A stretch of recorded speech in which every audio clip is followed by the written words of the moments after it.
Hey, just before we jump into the episode, I'm wondering if you're using Medic at your company, if you're an AE or a sales leader listening to this. I've implemented Medic 3 times when I was a VP of sales, and now I help sales organizations implement Medic with their teams. I've got a free deal scorecard that you can basically evaluate and score your opportunities using the MedPick framework to see where you've got gaps, where there's risk in your forecast, so that you can identify them and do something about it and mitigate that risk. So if you want to get a copy of that, head over to the website. There'll also be a link in the show notes. Go to the revenueenabler.com. You'll see there's a drop down called the Learning Hub. There's a button called the Downloads. When you go there, you're looking for the MedPick deal score sheet. You can get instant access to that, as well as other things like the What We've Heard slide, my ghosting playbook, cold call scorecard, story builder, AI sales assistant, and so much more. So head over to the revenueenabler.com, go check out the Learning Hub and our downloads, and let's jump into the episode now. All right. Hey, everyone. Welcome back to the Hit Your Numbers podcast. Today, I'm joined by Alastair. Alastair, how's it going? Yeah, very good. Thanks, James. How are you doing? I'm doing really well, thank you. Doing really, really well. Looking forward to this conversation, something that's quite close to me personally and professionally. So, yeah, looking forward to the chat.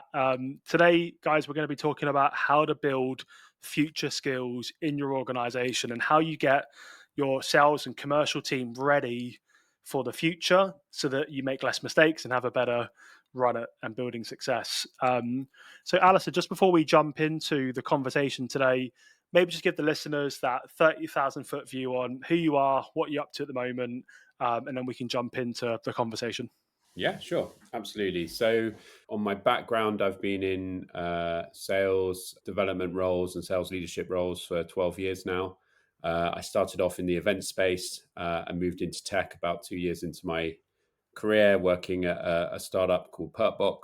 I was the third or fourth hire at the business and went on a fast growth journey with them, part of the team, to take that to plus 20 million ARR. And then after that, I became CRO of Doctify, which is a health tech scale up now. And again, grew that to tens of millions in revenue over a 4-year, 5-year period. Both those journeys were about scaling sales teams, scaling revenue as quickly as possible with crazy high targets needing to be delivered yesterday. So I learned a lot from those experiences. I also made a lot of mistakes that I've learned from as well, which is good.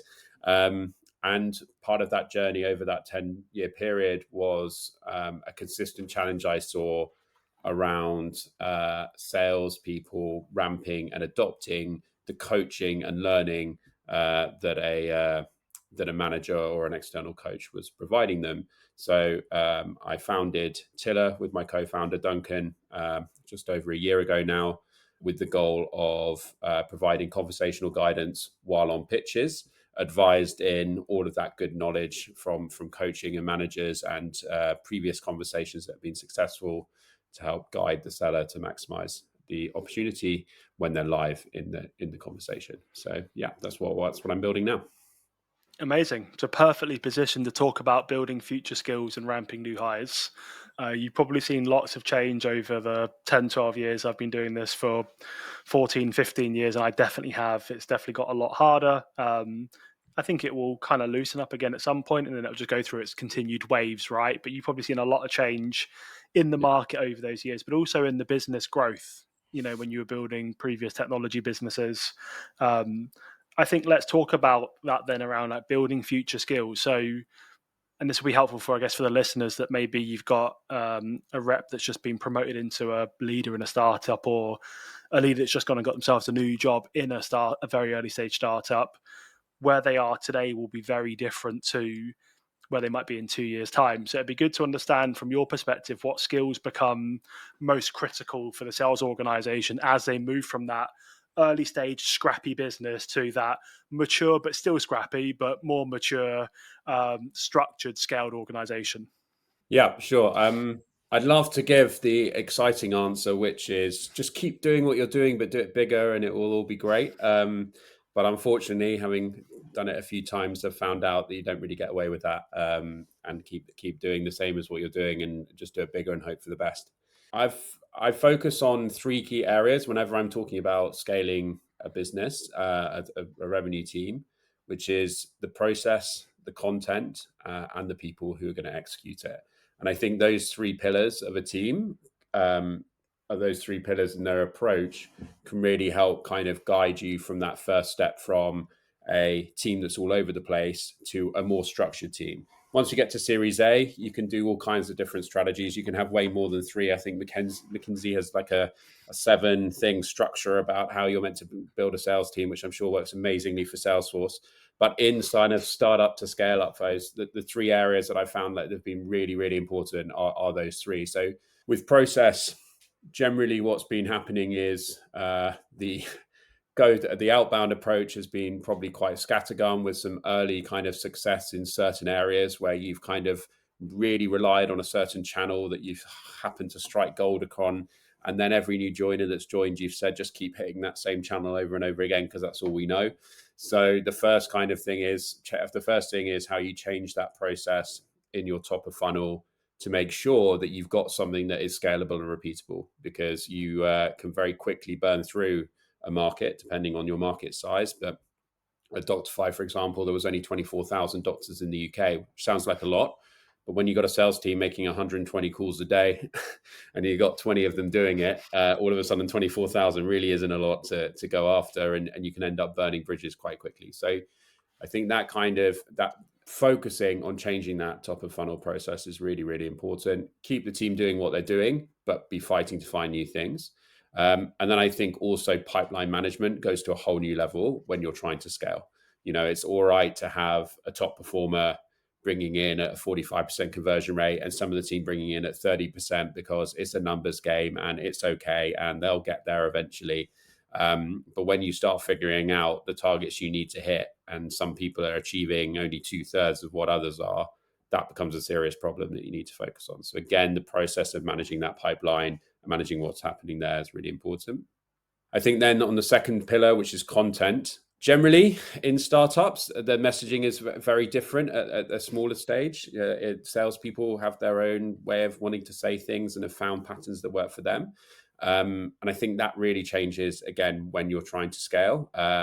We're going to come on to ramping, but that's a really good example about how it slows down your ramping very quickly unless everyone's saying the right thing and the same thing. So yeah, building that clear, repetitive value prop. At Doctify, we had Ben, who was one of our investors, who was also the ex-CEO of BT, came in and he was like, give me the value prop of Doctify. And I was like, well, we do this and it does this and it can do this. And he was like, no, I just give me 4 pillars.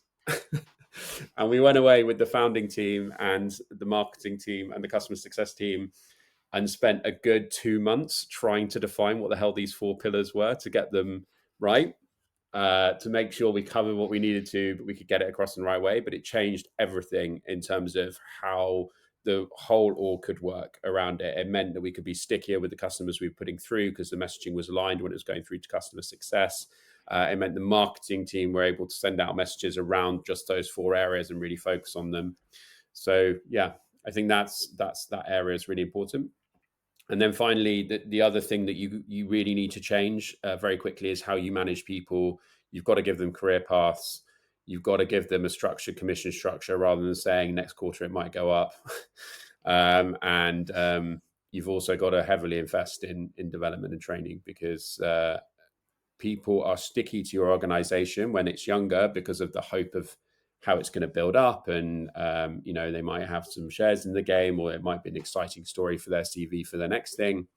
When you're hiring the 10th, 15th, 20th salesperson, that motivation, that stickiness isn't there for them. They're there because they want to be part of a fast growth business, but they expect, what's my career path? Where's my training plan? How am I going to become a sales leader tomorrow? And if you don't have those things, your turnover will be very high, which ultimately really kills any sales organization still at the moment. You still need people doing the job in some way. And if their turnover is high, they do it. I know everyone's obsessed with making everything AI, run by AI, but I just I'm seeing actually even more that if you have less people in your team, you better be doing more to make them feel secure and safe, because you're more reliant on them. You've got less people to fall back on. There's no new generation coming through if you've already pulled up the ladder and stopped hiring. And so, yeah, everything you need to do and focus on is make sure those salespeople are happy. So, yeah, those are the three areas that I would really focus on. Amazing. Let's get into it. And I'm not going to digress into the sales is dead and it's going to be taken over by humans. But even ChatGPT said to me the other day, said it to me. One of its responses was, there's going to be a greater need for trusted, and then in speech marks it had human advisor. Even AI appreciates that human beings want to speak to human beings and we don't want to speak to robots. Yeah. Not yet, anyway. So, yeah, spot on. Okay. So, one of the things I wrote down early in, when you was talking there around processes, you mentioned about like outbound. Mm. And if you've got like a fairly small total addressable market, or you can get through it fairly quickly, I wrote down, without the right strategy and skills in the org, it can be brand damaging. Yep. So this is where I see the challenge in a lot of these like AI SDRs, or if it was like every man and their dog are now creating one of these outbound clay and spray agencies where they take your total addressable market, they put a terrible message together, and then they just build 1,000 mailboxes and then they blast it. Yep. And it doesn't matter to them because they charge you a few grand and then you fire them and then they go off and do it to someone else. But that's your brand that you're left behind. And the prospects do remember that stuff. Yep. Right, like how you harassed them and how you sent them terrible messaging and how some of the follow-up and things like that. So I think you have to be very careful how we use AI. And some of the things that I've been really nerding out with like custom GPTs for just over 12 months now is how we can leverage AI to help reps become more effective and improve the quality of sales execution rather than trying to automate it. So how can we have a rep do rapid research within 60 seconds, pull out something they'll probably never find on the internet, and help them turn that observation into a really compelling message and then send that out to a prospect. So you still get the scale part, you get the speed of doing it, but it's not copy paste cookie cutter brand damaging. It's Yep. very well connected messaging and positioning about an observation and the problem that you solve and how you solve it effectively. Yeah. Yeah, 100%.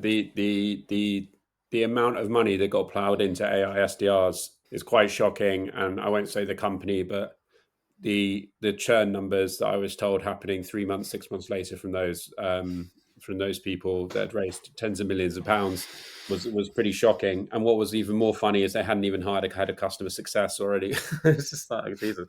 Anyway, I think that Yeah. I've been guilty of it. Like we use Lemlist as an outreach tool, and I was going back through some of the people I'd put in those messages, and I was just reading the message that I'd put out generically, and I was like, God, I got to do some damage control here. I got to apologize for the last message I sent this person, rather than rather than start a new way of talking to them. So it's so easy to fall in the trap of, oh my God, we just need to open 10 more opportunities this week. If we put 500 people in this and we make it quite tight enough, we might get lucky. Let's just go for it. And Yeah. it's we've been kind of given the tools to create our own downfall. I've done a lot of back 10 years ago when you were reached out on LinkedIn. The reason that people would respond to that is there was no automation, right? Whereas they wouldn't email was still not a thing 10 years ago. Email was always been hard to get people to respond to things for probably last 8-10 years. But LinkedIn became a different channel because there was no automation there. It meant that default you have to have put the effort in for that message to land in that inbox, and therefore the default kind of buying signal there was, well, someone's put the effort to reach out to me, so maybe it will be important. But now there is literally no digital channel that you cannot automate and you cannot spam, and so therefore that's where the focus on content is, right? Because content is now the area where you can put the effort in. But Yeah. even these ways of automating that are becoming more and more clear. So I mean, I don't know. We did a letter campaign, and we sent out 150 letters, and we closed 3 deals as a result of it. It's still the most successful thing I've done. So I don't. I don't know if we can have AI message channels, or whether we just need to start focusing on. We have to focus on offline to stand Yeah. out. I guess that's what's going to happen. Yeah. Yeah, I work with a lot of sales organizations when we're running programs, and it seems to be the stuff that you can't scale seems to be most effective.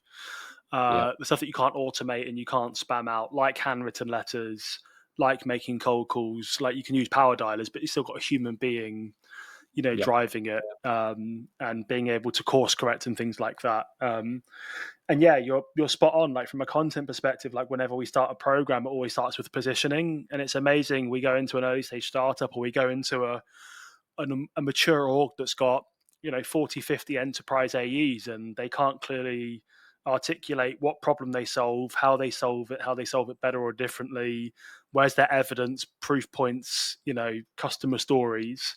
And again, they've just grown through lots of activity, probably damaged accounts that could have been great customers, and bought more and made great referrals and things like that, because a lot of sales leaders focus on activity. yeah, And I think we'll get into the ramping part, but I think the way that we build our production line usually, and the compensation plans usually, drives behaviors. And if we don't get those right up front, yeah, can we argue and get frustrated that we're not getting the result 2, 3, 6, 8 months down the road? But yeah, from a skills perspective, I think 2025 moving into 2026, some that come top of mind for me are things like copywriting. yeah, So important for sellers. If we need to cut through the noise in a busy inbox, LinkedIn message, whatever it might be, handwritten letter, being able to write really compelling messaging and help the prospect see the connection between their expensive current state and a better way of doing it, with a mini story on how you've done it before that doesn't take them 3 hours to consume. That is a skill in its own. yeah, And very few people can do that under what the gurus say is recommended at 50 words. And then things like, again, it's kind of connected to copy, but it's like business case creation. Like if you can create a really compelling business case, like a CFO ready 1-2 pager that they want to approve, that is going to become a really critical skill, something that a lot of us have been doing for a long time. But more and more organizations are seeing such low win rates because they can't justify their cost. yeah, Like no one on the planet that's saying yes or no to a deal cares about that dashboard builder, or that the button's blue, or when I click it, it takes me to this screen. They personally care about, if I give this tool to my team, will I get the outcome that the board is holding me accountable to generate in the next 2 quarters? And if you can't help them see the gap, how you're going to and how you're going to close it. You've been in those meetings, so have I, where you sit there and you watch your counterpart or somebody else in the organization ask 50 grand or 20 grand or whatever it is, and they say, so what happens if we leave this thing for 6 months? What's the negative consequences? We're busy, can it wait? And the VP of customer success or the head of HR can't come back to that point from the finance leader. It's like, cool, next on the agenda. yeah, yeah. And so what you find, well, there's a lot that's been said about buyer enablement, but really it comes down to, and there's lots of tools to make it happen, but basically the key thing is exactly what you've touched upon there, which is, if we buy X, will it deliver Y? And if it delivers that, what we're going to end up with, right? And I think that's, we have part of, without doing too much self-promotion, part of one of the key things we noticed with on Tiller conversations recorded through Tiller, was the amount of conversations that were ending with some kind of, I'll send you some information as a goal, and then not even trying to understand what someone was going to do with that information. And so we literally have built a one page value proposition doc after every single discovery call. And then you choose, do you want it to go to, who's this for? Is it for the salesperson to talk to the CFO, the salesperson to talk to the CEO, the salesperson to talk to the sales director? And then it will generate a quick bullet point value prop about, why it's relevant to you.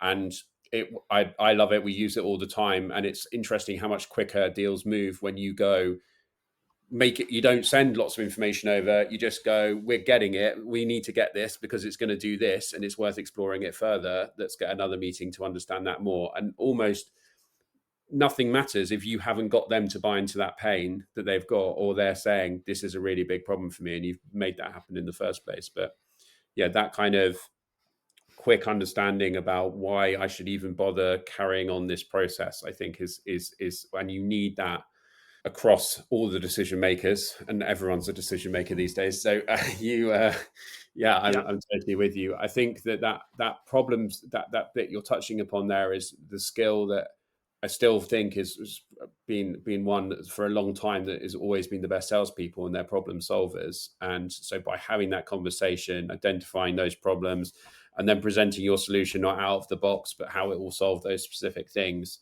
I think those problem solving skills are powerful, not only to close a deal, but also to work out how you get through this deal, and what you need to do next, and how you do that. And A/B testing your messaging as you're talking about, or the messaging you're talking about at the top, how you approach that, how you think about how you change what's happening based on what you're doing. I think, yeah, that problem solving is there. And the only other skill that I'd add that has not gone away, and it's old as time, is grit.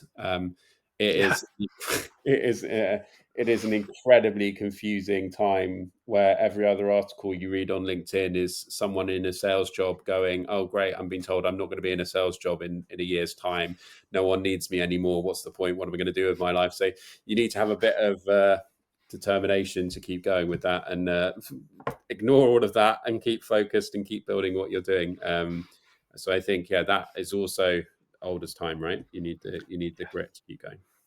yeah, 1,000,000%. There's some other bits that around that their people leadership and the progression and stuff I want to get into, but some of the other skills I think that I'd love to see more attention kind of and emphasis and focus put on either at early stage or as the business matures more. But I'm just thinking more like in the market and economy we're in now is around champions Yep. and being able to actually identify one. We've got an episode coming out tomorrow where last Thursday I interviewed a 5-time CRO. He worked at PTC when Medic was created.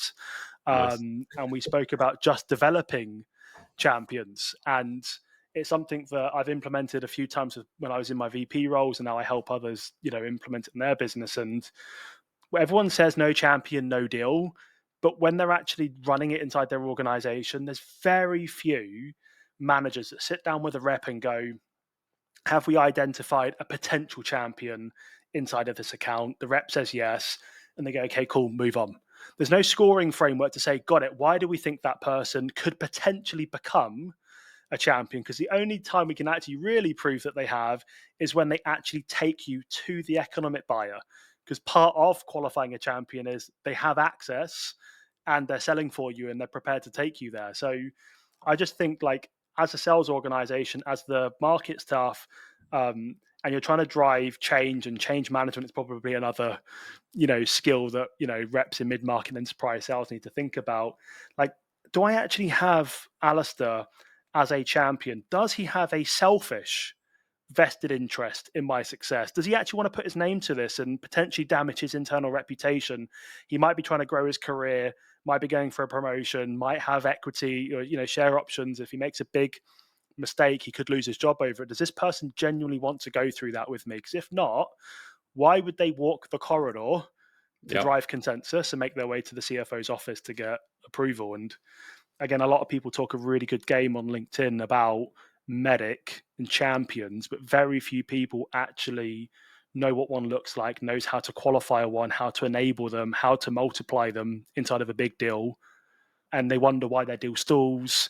It's not stalling. It was never an opportunity. The person you've got does not want to solve the problem. They don't care about solving the problem, Yep. and you've probably seen that again in a lot of the organizations that you've built over time, where reps get very frustrated because they've quote unquote lost a deal. That deal was never really a real opportunity.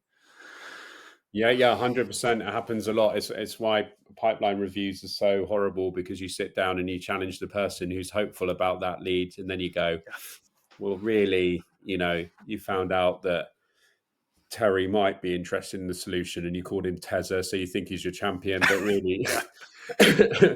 really, Terry's moving on in 3 months' time and couldn't give a crap. So I Yeah. think I think I think Medic is a really good example of a sales framework that on the surface seems simple, and you're like, well, that makes sense. Well, we'll get those things, and then that will be our qualification criteria, and that will be it. But actually, the reality to do Medic really properly, and you see a disco demo that's like, I'll just put a disco demo for 30 minutes, and I'll do 5 minutes, 10 minutes discovery at the beginning, and and then at the end of it, you're like, oh yeah, I've got a champion, the economic buyers, Yeah, CFO. Decision criteria, no, it's all down to him, mate. Don't worry. He said he'd yeah. be able to sign it off, no problem. And then, and then you progress a bit Competitors, further. what's that? We no competitors in this deal. Yeah, metrics. They're very interested in our price. That's not a Yeah, metric. Anyway, so I think that like that a poor like using frameworks when you haven't been trained in them and using them is very very risky. And I speak to a lot of sales leaders, and one of the challenges that they have with a lot of sales tech they use is how it's not customized to their business. And that everyone I know that has a qualification criteria has taken Medic, spiced, band in some way, and then created some kind of ugly mix of all of them. But it always makes sense to that business to do that, but it means that the true understanding about why you're doing something and why it's important and why it's going to make a difference if you do it properly, I think sometimes gets lost, because it's like, yeah, we always said we have champion from and competition from Medic. So you just have to find out if they've got competition, and you just have to try and create a champion. And I think that's the problem with the amalgamated versions of things. You lose the theory and understanding behind each one. And if you don't bring that into your new personalized framework to your business, then you're in then you end up with exactly what you're talking about there. And a million percent. just in Playbook, I closed a few very big deals, like multi-million-pound deals, and the people that closed those deals were the champions. Like I Yes.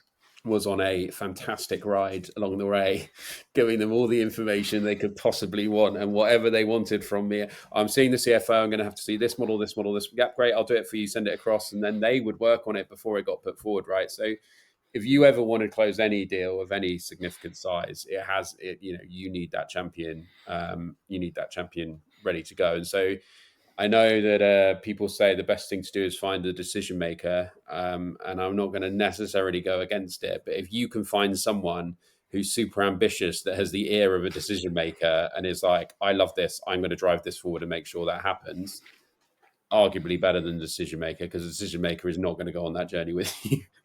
No, so, fed up. so yeah, I think totally agree that and that is exactly where relationship building exists in sales still, right? That is a really good example of where someone's becomes unsure about why they're pushing this forward, has a bit of a wobble, you meet them face to face, have a coffee, be the support to them. That's how you get deals over the line, right? Not the champion going to an AI bot, what should I say next to my CFO to do this? So yeah, I'm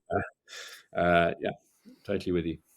Yeah, a million percent. And I think if you just think about a common language, I always try and think about it like, Ford or a car manufacturer does. At one end of the production line, they've got a pile of parts. At the other end, there's a Ford or a BMW or a Land Rover that you can drive out, right? And there's a production line. And this is probably going to get us into that ramping conversation. But as a sales leader, my POV is to retire myself. I should be able to build out the production line, document that in some playbook with no gray area. I've stress tested it with lots of different reps and myself. And then I train, coach, and hold everybody accountable to following that process. And I need to think about the critical skills for that. And then as we go up market, which my business is doing at the moment, we've gone from 2 years ago starting out, going into early stage startups because that's my background. Now Yep. we're brought into a lot more mature businesses. Yep. The sales process is very different that I Yep. have to run with the CRO or with the SVP. So then you have a production line that's above that, which will be a little bit more complex, and it evolves, right? And you see SMB running transactional process versus mid-market and an enterprise and a majors. And, it's very different. And again, I just don't feel like any of that gets the right level of attention. We hire rock stars or A players and we just assume that they can come in with a Salesforce account, a quota, and a product and go and hit a massive number. Yeah. And if it was that easy, Salesforce wouldn't report every year that 60, 70, 80% of reps miss quota. Like, the problem is skills. Yes, technology is important, but we need to know what to do with that technology, and have other selling skills and tools in our tool bag that we can use in different scenarios and situations to go and do. In what case you mentioned earlier, is impossible in some cases. The spreadsheet says we can go and hit that number. Why aren't you hitting it? Yeah. Yeah. There's more involved in changing the end revenue number from 1 million to 10 million.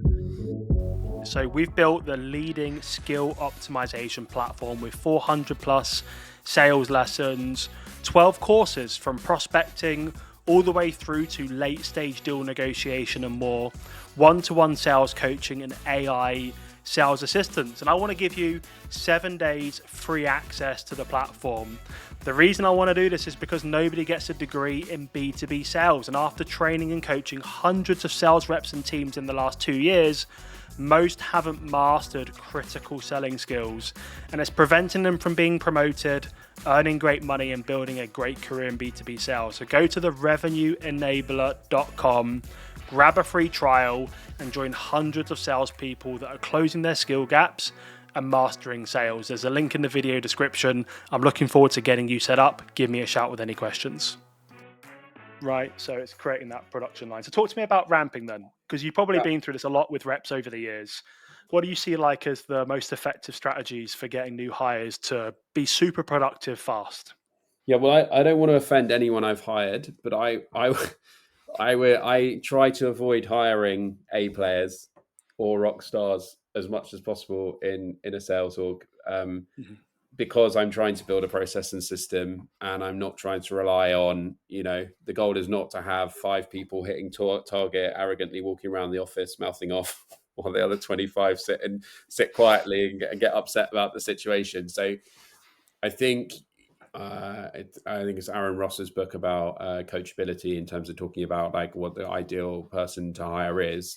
And I still think that's the most important thing in hiring a younger salesperson. And then when it comes to a more experienced salesperson, it might not be coachability, but it's probably curiosity. Like, are they still curious, or are they just done? Are they just go, oh yeah, if I just do what I've done before, then I'll bring you in lots of money. That is a massive red flag for me. And it's because every company is different, and it's at lots of different stages. So first of all, ramping comes down to the first stage is hiring, and are you going to get people that are coachable and curious? And then when we first ramped at Doctify and at Perkbox, it was an absolute, I don't want to swear, but it wasn't very good. And the reason it wasn't very good was we didn't really have a process behind it in any way whatsoever. We're just like, well, we've been winging it so far. Let's just hire a few more people, and hopefully they'll pick it up as they go along. So the first kind of thing, no matter where you are in terms of hiring people, whatever you do, just sit down and write what it's going to be a successful salesperson at your company. And that is not easy to do, right? That is where you start to see things. That's where you start to see the gaps in your strategy. That's why it's hard to do. You start to go like, oh, actually, maybe it's not repeatable and scalable as we thought. Oh, maybe we do need people to have these skills, which we actually are going to have to find a way to train into them that we didn't know before. So I think, you do have to, if you're going to ramp, you can probably get away with it up to 4 or 5 people. But if you're going to kind of bring in 2 or 3 people a month, you need to have that as it needs to be a process in the same way your outbound or your pipeline conversion strategy works, right? So again, it's not very fun, but unfortunately, it's what you have to do. So yeah, so whatever you do, have a basic onboarding plan. On the people side, culture does still go a very long way, whether you're in the office or not. We ramped a lot of people in COVID remotely that bought into what we were doing at Doctify very quickly, but also bought into the fact that they could talk to people around them, and those people around them would help them, as opposed to being silo or insulated. And so I think that as you scale a team, one of the ways to give salespeople career growth and training without them having to actually do that much more is to give people a buddy when they join and be like, right, this person's joining for the first 3 months. they're your responsibility. I want you to sit down with them for at least an hour a week and focus on these core skills and these things that you're doing really well. And I want you to work with them and help them in that journey. So that kind of people support still makes a big difference. And the final thing I just wanted to kind of, in terms of laying the groundwork for ramping people, is it's quite a famous thing in customer success metrics, where you go give your buyer an aha moment, right? Give them a moment where they go, I totally get why I've bought this product, and thank God I bought it, because it's now done that thing. And I can go back to my board and say it's done that thing within 2 weeks of us getting it, or a week of getting it, right? In sales coaching, it can literally be walking past a seller who then objection handles better than they did a week before. And you're like, thank God we've got sales coaching, right? So that moment needs to happen for employees to be good at ramping. They need to have a moment where they can feel confident that they're going to learn and they're going to be able to hit target. If you think about what's going through a salesperson's head when they start a job, the doubt of, am I going to be able to hit target? Have I just started working for a company that can't sell anything? Was I oversold the OTE when I was joining this company? Why am I sat next to this bloke, and why is he chewing so loudly in my face? Like, it's just not, Yeah. there's so many things that are going through that moment. So you want to try and create those moments when people join and they go, I can't wait to be building my career here, because I'm seeing these things happen around me, and that makes me excited about being here, rather than looking around and seeing all the negatives and I'm never going to be supported and, oh God, I'm going to be on my own. And a very quick way to do that is actually giving someone a sales buddy when they join, because as long as you personality match in the right way, they immediately have someone that's a friend, they feel supported, immediately they can calm down and then focus on the job they've got to do. Yeah. 100%. It was the main reason why I quit my job and started this business. You mentioned confidence earlier. The only thing that comes to that or helps build confidence is skills. When you Yeah. feel really comfortable doing something, it's like going to the gym.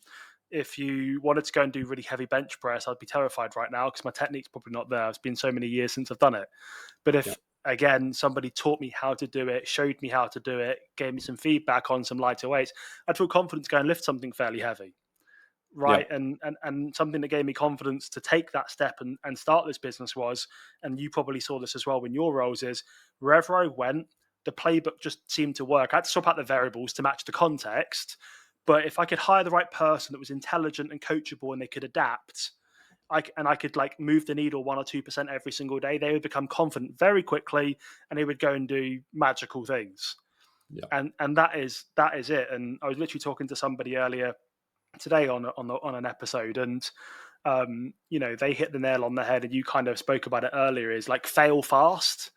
Let's Yeah. get people to go and do stuff and learn the hard way through implementation, through application, and let's give them some honest feedback on where they did a really good job, because we want to reinforce the good behaviors, Yep. right? But also we want to give them a pat on the back, but we also want to say, hey, look, this is what's going to hold you back, and if we want to ramp reps faster, we need to do that on a continuous basis, and in the early days, very often. Yep. And a wild claim, if I think back to Staff Circle, which was a HR tech business 3 months into the pandemic, that was my first sales leader role. If I could go back in time, I would have made it my mission on a whiteboard to put, how can I get a sales rep, a new hire, to do pipeline generation on the first afternoon of their day with us? And it might not be possible, but if I can take something that's fairly complex with a very complex buyer in HR, which is they don't sit at the table, they don't have a budget to execute in most cases. And when they become a buyer, which you probably saw at Perkbox, they become a little bit of a control freak, and you have to manage that Yeah. and help them see the better way of going internally. How can I take that complexity and make like it really crystal clear on how we package this thing up and how we do it, so that in the morning they can get through that and they can go and make a cold call at 2 p.m. Yeah. And I think I would probably cut out so much wasted stuff. Yeah, we actually we actually did that at Doctify. Well, not actually my idea. Jack Wilson, who was I hired and was head of sales there, was like, it's really annoying when you're sat around in the first week. You just want to get on the phone. You want to know if you can book a meeting. And the moment you can book a meeting, you're going to feel happy. So they literally come in. We had data that was saved for people joining, and they'd have 100 numbers, and they'd have a very, very basic script. And with the first 2 or 3 days of talking, they would go in and with that very basic script for, within 2 days, book a meeting. And we consistently have things like they've booked 2 meetings on their first day, they've booked 3 meetings on their first day, Yeah.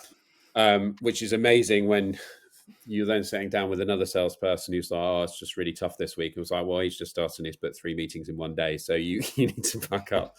But it's not like it's scalable where you can keep someone reading a script for the rest of the time and prep all their data for them that it's perfect. But that is an example of that aha moment where you're like, oh my God, I booked a meeting in my first week. I feel so excited about doing that pitch next week. Obviously, someone would join them for that pitch and do most of it, but it would give them that feeling of I can do something well here. And if I used to the thing that we just talked about a lot at Doctify, and when I left, it was something that was quoted back to me on my like what things you'll remember Alastair saying. One of them was like pick up the phone, and the second thing was trust the process. And you can get if you can get when you're ramping new team members, if they can look around and go, I need to trust what these guys are saying to me because it's clearly working and going in the right way, then you get that person in and they go in the right direction. And honestly, really, Doctify and Perbox, if I look at the stages of sales teams I had, there were moments where I'd hire people and 2 months I would be like, we completely mucked that up. We've got to restart. And then you kind of change the culture of the team and the business every time you start bring in hires, but ramp them properly. Because then all of a sudden, the cowboy attitude of the team that was there before is like, oh no, there's serious processes here. This company's growing. It's going in a good direction. These people never know the stories of being cowboys until they've been there a few weeks. But the point is that you create that culture and you very quickly can mature your organization, especially if you bulk hire, which I'm a massive fan of. We did loads of bring lots of people in the room, hiring days. We gave free coaching to them for the day when they were there and interview them. And if you can bring in 3 or 4 people at once rather than dripping them in, and we would delay start dates to do this because it's also very draining on the whole organization. If you have one salesperson joining every week or every 2 weeks, it's draining for the manager. It's weird for the team. It's like it's whereas if you can get group starts going, you do the same onboarding process to one person as you do to 5 most of the time. And so it's much better to kind of do that group hiring. And then trust it. So, but yeah, to your point, trust the process is the thing that I really try to push people. Just be like, don't panic, just trust it. It will work. The process was just cold call, but yeah. Just go pick up the phone and build massive pipeline, and we'll figure it out in the early stage. Yeah. Trust the process. Getting new hires to buy into. If you follow this process, you're going to be okay. That's what. If you can pull that off, then you've nailed ramping. That is what all the big companies. If you go to LinkedIn, they have weeks and weeks of training. I've got friends at Salesforce that just went through 3 months of training before they even met their first customer in customer success, right? So most startups don't have the resources to do that, obviously, but no one joining those companies is going to go, well, these guys don't know what they're talking about. I might just pick up the phone or start adding people randomly on LinkedIn to do it, right? They follow the process because it's trusted. And so the more you can convey confidence in the processes and systems you've got and how you're going to ramp that person and show them that path for them, they'll fall in line more. And that gives you your process and system that you need to scale, which you didn't need when you were smaller. And you probably needed opposite. You probably needed people that you don't have to do anything with. And you say, go on, just go nuts, do what you want. Let's see if we can bring in money. But it changes. Who you hire should change a lot as you scale. And if you keep trying to hire the mavericks as you scale, you are just going to end up with a hell of a lot of problems. Not just hitting target problems, but HRE people falling out with each other problems. Yes. So. Yeah. Again, it gets out of control and it ripples and it spreads pretty fast at that point, right? At one point at Doctify, our sales team, like noticeably people that were there before was like, it just feels a bit toxic at the moment. Like something has changed. And we made the necessary changes. And it was the people who might have been hitting target, but were doing it by nicking other people's leads, jumping in front of people, running over a bus to do anything. And And yeah, okay, great. You can turn around and say they're the most important people, but as soon as you took them out, the process meant that those deals would still close. It was just they were Yes. finding ways to crash the process for their advantage. And Yeah. so, yeah, that is about you building that process and then you defending it and then protecting it, because otherwise you will bring people in. They might not buy into the culture that much, and before you know it, you're dealing with a lot of things, and they can turn extremely quickly. A bad quarter, a bad month, everyone feeling a bit down, the person that no one likes hitting target and shouting about it in the room is going to blow everything up for you. So true. And what I'm hearing here, Alistair, and this is something that, like you, I've made a terrifying number of mistakes. I've got no problem admitting that. Push pretty hard, so I know I'm going to piss somebody off or break something on the way. But Yeah. um, what you're saying here for me sits true in selling deals and selling customers, but also selling employees on the process. And I basically just wrote down evidence and underlined it very aggressively a bunch of times. If I want to sell the CFO on buying a HR platform or whatever it is, I have to show them the better way of doing it, the outcomes they can generate. But to really convince them, I have to show them the evidence that we've done it before. Otherwise, it just sounds great, right? Like ROI isn't as effective these days as it used to be because everyone's bought it. The projections never, and it's always best case. Yeah. And in most cases, it doesn't pull through. So I have to capture evidence from customers to use that. And it's the same with people. Like whenever I employed people, especially like at Staff Circle, it was really early stage, and I was still selling and building and doing the executive stuff. And I do it now when I go into a team and I start to kick off a new program like medical, whatever. Is I have screenshots from HubSpot of like, we grew the ARR 1,000%. We went from 12 to 175 customers, or we took a reps win rate from 11 to 57%, and we can show them in HubSpot the screenshots or whatever it might be, because people go, holy shit, like that actually is possible. Like it's not like, Yeah. hey, people talk a really good game, go do it, and then they do it like twice and like, screw this, I'm not getting the results I need. People will grab it with two hands and aggressively run with it. If you can show them, hey, that's Alistair over there. He ramped, record time and he earns, 200 grand a year. He follows this playbook. Anyway, I will go to my next meeting. Here's the playbook. I'll see you soon. And they're ripping the page, they're trying to get in there, right? Versus, hey, here's our playbook. Yeah, I'd love you to follow it. And they're like, cool, but I've also got my own playbook that kind Yeah. of works. And you're like, but this is ours. It matches our context. It's proven. It's well defined. You just got to follow it with the right attitude and work ethic, Yeah. and apply it. And I think that's so important in selling and selling people internally. If you want to drive change, you have to inspire them and give them something to hang on to. Otherwise, they'll just default to what they know best. And in most cases, that isn't what is required to do the job, is what I Yeah. found anyway. I agree, and it does obviously depend on the sales team you're building. If you're hiring an enterprise seller to go and open up a market, then they can go and do what they want. But one of the things that I found harder and harder when scaling teams was bringing in more junior people that had worked at other organizations where something had worked well for them there. They would come in, they'd be like, let's do this, let's try it. You're like, okay, well, we've tried it 9 times, but go on then. I'll let you go off. You can experiment and see what you do. They get one good thing from it and they're like, see, it's amazing, it's working. And then that spreads. And then you're like, keep going. Let's see how you do for a month, not a day. And most of the time when you go off process, you'll have a small bump for some reason for something that's been done. And then you go, right, well, go on then, let's make it scalable. One of the people at Doctify worked out that if you doctors had certain numbers, have numbers on there for their British Medical Council license number or something like that. And basically they were like, just through pattern discovery, were like, oh, if it starts 071, they're normally really good to close. And basically the first numbers of the council were roughly the year you get it, the year you start, or around the year you start, or over the 5 years you start, right? And so it just so happened that those numbers were the right ICP for us because of the start time and therefore where they were in their career and the fact they were in private practice. But everyone became obsessed with like, oh, I've got to find the numbers that do that. I was like, no, it's not a specific number. It's the ICP. It's the fact that they're at this stage of their career, they're looking to move from the NHS to private. They need to build their trust and reputation up online. It's like, well, I just need more 071 numbers because I convert them all the time. I'm like, for fuck, this is exhausting. They're like, Yeah.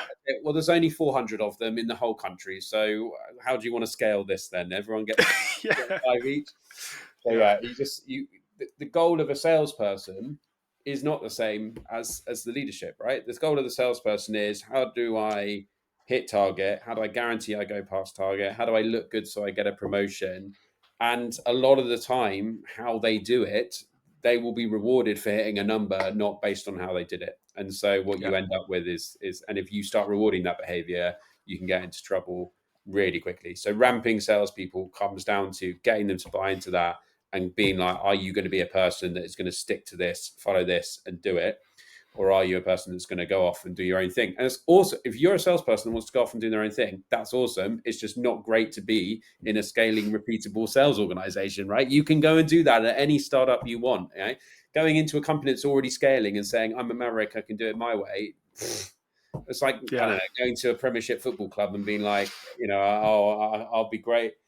I'll be great as, I don't know what it's like. It's basically like going to an organization that's already doing well and saying, I'll just sit on the sidelines and do as well, but I'm a maverick. It's just not the point, right? If you want to go and build a startup because you want to be a maverick salesperson, go and do it where it's difficult in a startup and where your skill is needed as a maverick Yeah. in a startup, not Series A to Series B or even necessarily C to Series A. So I think a lot of the Maverick people, salespeople we had at Doptify, we were lucky because we were attacking new markets. And so when they did join and they did come out, be like, let's just we can give them a new area and they can go and build the first version of that. And they also don't impact the process that we've got in this area, which is going really well and building it. So it's not that there's anything wrong with people that are Mavericks. It's great they want to do it, but they just need to be in the right place. Like you don't need them in your process driven sales team. And when you sit in a board meeting, you go, "Why haven't you hit target?" And you go, "Well, Dave really fancied doing his own thing this month." Yeah. Yeah, they're not going to look at you with glossy, rosy eyes, are they? They're going to go, "What the hell are you talking about? Get it in order." And that's why Yeah. I really love this dynamic. Has happened a lot. Rather than a family, it's a sports team, and I think that's what building a scalable team is, right? If you're in the lower leagues, you can have a scrappy bunch of people doing loads of things. If you want to get promoted to the championship, you better have really, really good tactics, and you better have the tools around you to support that, and the team around you to support that. So it just doesn't really play to have them not following the process. So ramping is get them following a process basically, or the opposite, give them nothing and being like, that's your new complete area, go after it. Half-assing it in the middle is a bit of a waste of time for everyone. 1,000,000%. And that's, what I love about this business is I get to help people and organizations build their production line, Yeah, nice. and then help their people adopt it. And then, it's down to the managers and the leadership then to hold everybody accountable to it. Like you said there, for your football team, if you're, I don't know, you're Toto Wolff and you're like in F1, hey, Yeah. we drive around the circuit this way. We don't reverse round the circuit. We've all figured out now we have to drive the car That'd be forwards. so We don't need. boring, James. We want to go sideways Oh, around it. yeah. I mean, we all want to go sideways in the car, right? But very few of us have the skill to pull it off.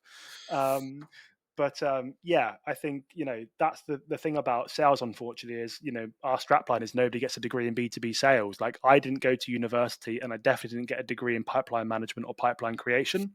I figured this out.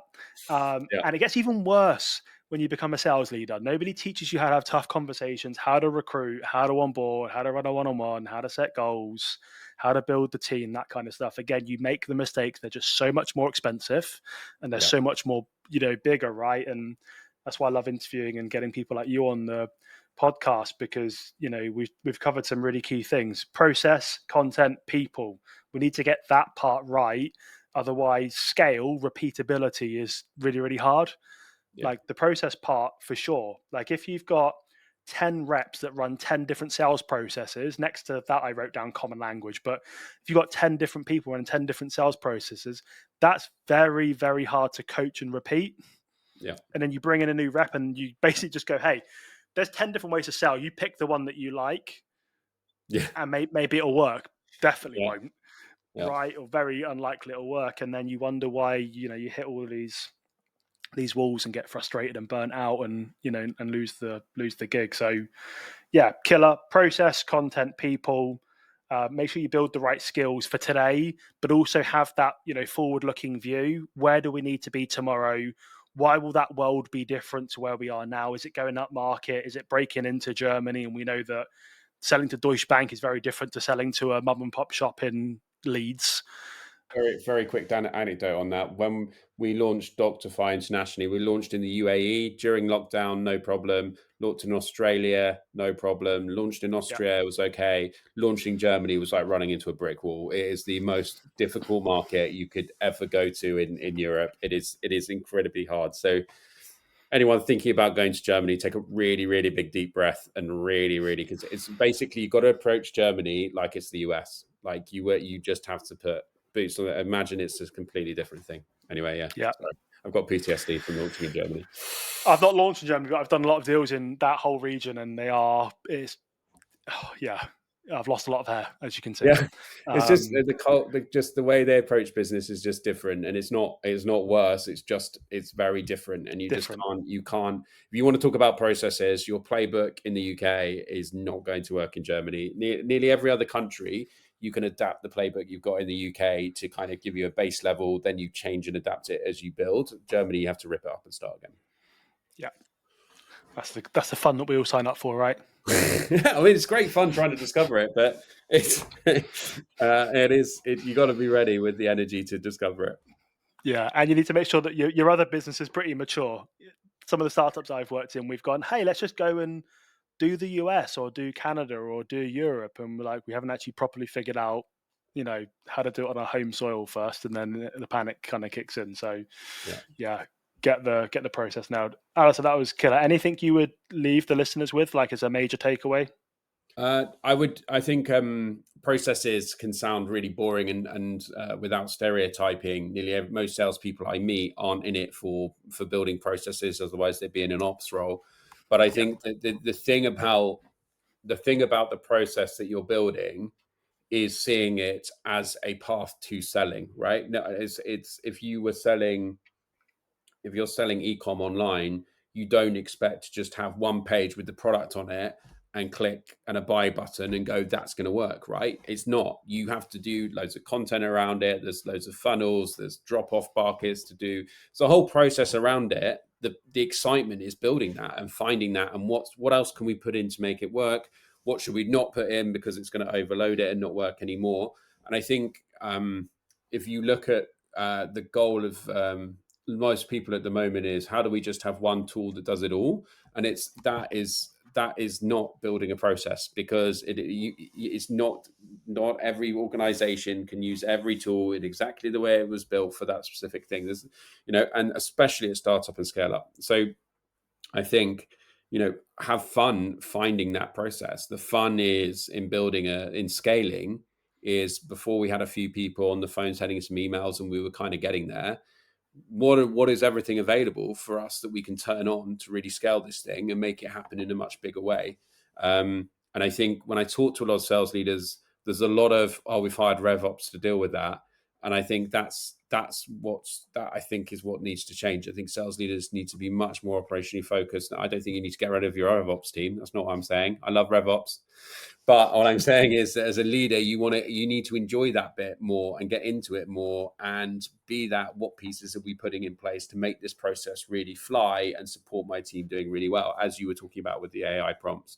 And I think sales leadership, one of the mistakes I made in sales leadership was waiting far too long to start enjoying and building that process. At Doctify, the first 3 years, we literally just ran on wood and fire and hope for the best. And the moment we started putting in tools that could help accelerate things, you started to see a huge difference. So, and obviously, it balances out with less headcount. So, you're not losing money. It's about my old CEO, Stephanie at Doctify, used to say, we've got these chips to put them on the table. Where are we going to put them? And what are we gambling when we do it? And I think when it comes to building a process, you've got 5 or 10 decisions you can make in the next 6 months that will either make everything better or make things worse. Yeah. That's where you should be focusing on. How do I put those things in place? How do I take a risk with this that's then going to make a difference and impact and grow us as an organization through process, rather than let's just sit here, not do anything, and just tell the sales manager they should be working harder and doing better. And I think that's the big thing, that like it's not AI, it's all tools and processes that are around sales. Building that process, there's so much exciting tech out there, there's so much you can go and pull in and try, and there's so many people giving free trials away and free things to do it. So the risk is time, and that time investment is worth it when you're trying to scale a business, because you're going to spend a lot more time on boring, repetitive tasks that get you nowhere, rather than going out there and trying to build that process. And at a very early stage, you don't usually have a whole load of time. You need to figure things out pretty fast. Otherwise, the lights start to dim and they go off. And as many times you keep flicking the switch, they don't turn on, right? And it's game over. So, yeah, spot on. I guess one thing I would leave everyone with, well, kind of two things. One is something you spoke about earlier. I'll come back to. The second thing is, I think coming back to that day one PG focus, like how can I get somebody building pipe on day one? If we want to ramp reps faster, let's just cut the stuff out they don't need right now. And let's just focus on, hey, here's the customer's current state. Here's their desired future state. This is what's stopping them from getting there. And this is how they measure success. Let's put that into a message. Let's pick up the phone 100 times and let's see what we get. And then we can fine tune, iterate, coach, go from there, keep going until we figure it out. And then, hey, boom, we've got our process. Let's just run with it. That's kind of the second thing. The first thing I want to go back to, which you mentioned earlier, which is so important. I made this mistake myself. I wrote down, stop asking other people for the required characteristics at your company. People are in like WhatsApp groups or whatever. They're like, hey, like I'm at an early stage company. Or I've just got a new job as a sales leader. I need to build up a team. What should I look for? It's like, I don't know. How about you look inside first? Like, don't worry what Salesforce needs or what Gong needs or whoever it is, like what Alastair needs or what I need. Think about what you need. Like, where have you had success so far? And then based on our topic around building future skills, what am I going to need in a human being characteristics wise to go to the next level? I'm going to need coachability. I'm going to need people that are adaptable, because the game will change as we go up market or break into new territories, or our business evolves and we go from a point solution to a platform. That's a completely different positioning piece and narrative there. There's just the person that I'm hiring today, do I believe that they can go there? All of those different things. You need to think long and hard and look internally first. Don't start asking people, I need to hire A players, I need to hire rock stars, when you can't even define what that is for your business, because you won't be able to recruit for it, which means you can't then assess and qualify the talent before they come in the door, which will prevent the ramp time, all of that good jazz. Right. 100%. So just think long and hard about what you actually need for your business now, but also where the business is planning on going, which could change, but where it's planning on going, and also recruit for the future rather than just where you are today. Yeah, 100%. Yeah, just the last thing I'd add to that is it's very easy to try and hire a salesperson that you think is a salesperson. So like, oh, they came in confident, they came across really well. The key thing you need is someone that's just eager to learn. And we talked about it a lot, coachability, being good at coach. But I think that the kind of, especially in B2B sales, I would say people are more and more wary of the overconfident salesperson than ever before. And people tend to take their advice right now. If you look at sales, it's much more research focused and much more diligent in their approach to how they would buy to before.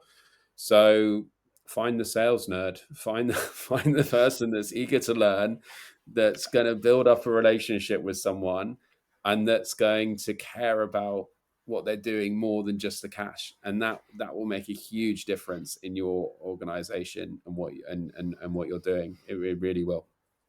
Yeah, 1,000,000%. Alistair, that was epic. Thank you so much. I'm sure people are going to get a lot from that. Where can people follow you? On guess you're pretty LinkedIn, active on LinkedIn. Yeah. please. I'm very, very active on LinkedIn. I've just discovered Google VO3, which allows you to make 8-second videos for free, because we've got Google, and everyone in the office keeps telling me how awful my videos are, but I will not be stopping. So It's pretty cool tech, right? Yeah, it's amazing. I was doing a point about discovery the other day, and I had an astronaut discovering a cow on the moon, and be like, Nice. your team not discover the right things, and I had to explain it 5 times to them internally. I still posted it, but it was anyway. You can do that. Yeah, Feedback loop. it's very helpful, and just trying to find. I don't know. Well, my big challenge at the moment is how awful LinkedIn is most of the time, and so I'm just trying to do something different on it than what I'm seeing. And I'm guilty of writing shit posts that I'm sure people never want to read, but I'm on this pursuit of trying to do something different. Yeah. Between me and you, but everyone's going to hear this, so doesn't really matter. But the main reason I started the podcast is to build authority and an audience in other places, because I'm so tired of LinkedIn. Like, the people that get crazy engagement, have loads of followers, are in my DMs, nickel and diming me on some of the courses, or I'm going into Stripe and I'm refunding them because they're coming in and buying my stuff, and then they're chasing me for access. And I'm like, dude, you talk a really good game on LinkedIn. You talk about how you do all of these things, and you like, whatever it might be, and then you coming and buying the same stuff from me. Like, I don't get it. It's criminal. I can't take it anymore. So I'm building up the podcast, YouTube, newsletter, and I'm packing my bag, and I'm off the LinkedIn train. I don't know how long it's going to take, but I'm pretty focused on it. Yeah, good for you. Someone needs to be off it. I don't know. Yeah, the whole argument at the moment is your posts go to get less impressions, but they're more focused. But if you want to spend more money to get more impressions, you can. And I'm like, well, what is it? Is impressions good or bad? Or do you want me to make it make sense? Like, that's just awful. Yeah, let's end there before we go down that and it turns into a therapy session. But yeah, love that. Super amazing chat. Yeah, go follow Alastair. Go check out some of his 8-second videos. Give him some feedback. Yeah. And I will see you guys on the next episode. Appreciate your time. Cheers, James. This episode is sponsored by I'm Just Playing. But I do have 2 things for you today. So we recently released a mini prospecting course, 100% free to access, where I break down the script that my last team used to go from 6 meetings a month to 60 meetings per month. There's a lesson on how to write great first outbound emails. And then there's another lesson on video and voice note prospecting and best practices. And there's so much more in the course as well. If you want to get free access, just click the link in the description below. Now, alternatively, I said there's a second thing. Maybe you don't need prospecting support, but maybe you need help running better demos or scoring your deals with MedPick, or you need help with prospects that are ghosting you. If this is the case and you want to unlock some of these trainings and resources, go ahead and join the prospecting course anyway, because you'll find there's other resources and more content in the mini content vault folder. So go sign up today and unlock these resources.